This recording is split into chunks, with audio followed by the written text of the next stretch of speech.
शान्ताकारं भुजगशयनं पद्मनाभं सुरेशं विश्वाधारं गगनसदृशं मेघवर्णं शुभांगं लक्ष्मीकान्तं कमलनयनं योगभिर्ध्यानगम्यं वन्दे विष्णुभवभयहरणं सर्वलोकैकनाथम।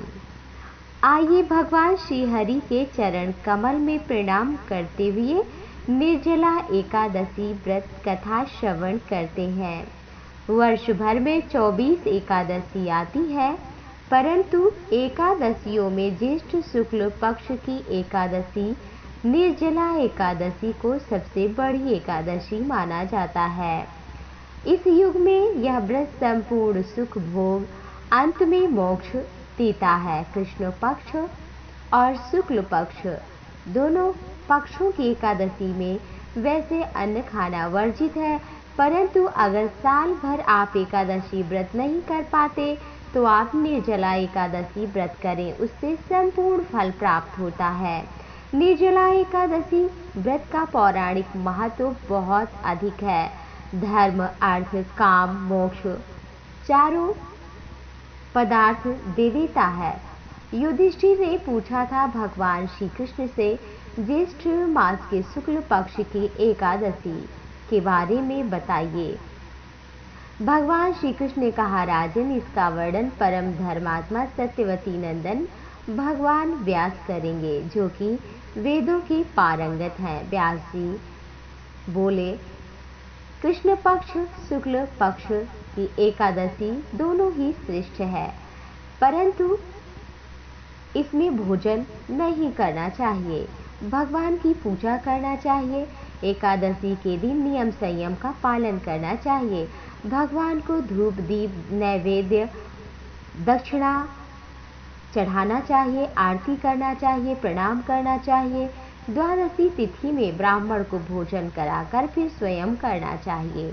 यह सुनकर भीम बोले, परम बुद्धिमान पितामह, हमारी बात सुनिए। राजा युधिष्ठिर, माता कुंती, द्रौपदी, अर्जुन, नकुल, सहदेव ये एकादशी को कभी भोजन नहीं करते हैं, लेकिन हमसे बिना खाए रहा नहीं जाता है। भीमसेन की बात सुनकर कहा, यदि तुम नरक को दूषित समझते हो तो तुम्हें एकादशी के दिन भोजन नहीं करना चाहिए।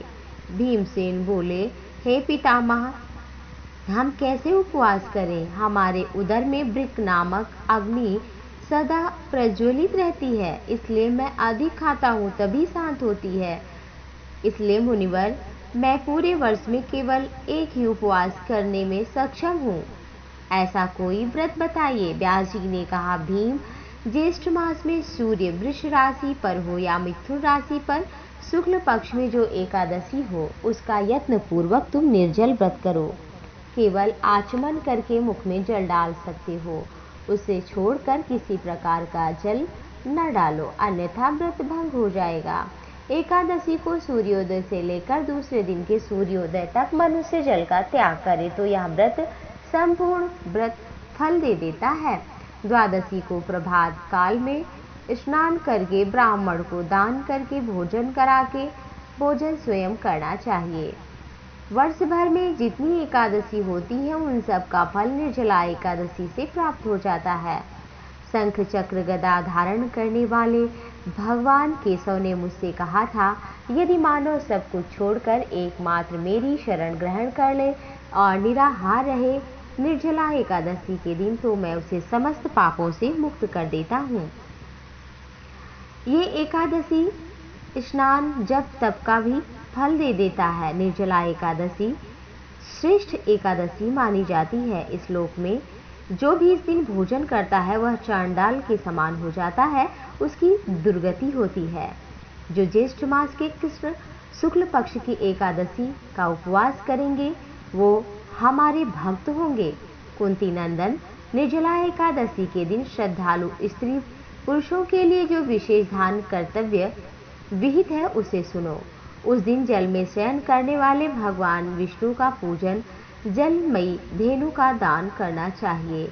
यदि संभव ना हो तो घृत दान करना चाहिए, दूध दान करना चाहिए, दक्षिणा देना चाहिए, मिष्ठान देना चाहिए, भूखों को भोजन कराना चाहिए, रात्रि में जागरण करना चाहिए। इस तरह से व्रत करने वाले की 100 पीढ़ियां भी तर जाती हैं। वो स्वयं तो भगवान के धाम को प्राप्त करने योग्य बन जाता है। निर्जला एकादशी के दिन अन्न, वस्त्र, गौजल, सैया, सुंदरासन, कमंडल, छाता, दूध, दही, घी जो भी संभव हो पाए, जिस योग्य हो वो दान करना चाहिए। ये करने से अक्षय फल प्राप्त होता है। पहले दंत धावन करके भगवान श्री कृष्ण का ध्यान करना चाहिए और स्नान इत्यादि करके फिर षोडशोपचार से भोजन इत्यादि का त्याग करते हुए एक बार केवल चरणामृत भगवान का पीना चाहिए। ऐसा करने से भगवान के परम धाम को वो जाता है, इस संसार में सभी प्रकार के सुख का भोग करता है, आनंदमय परम पद को प्राप्त हो जाता है। यह सुनकर भीमसेन ने भी इस शुभ एकादशी का व्रत प्रारंभ किया। तब से इस लोक में यह एकादशी द्वादशी प्रधान पांडव द्वादशी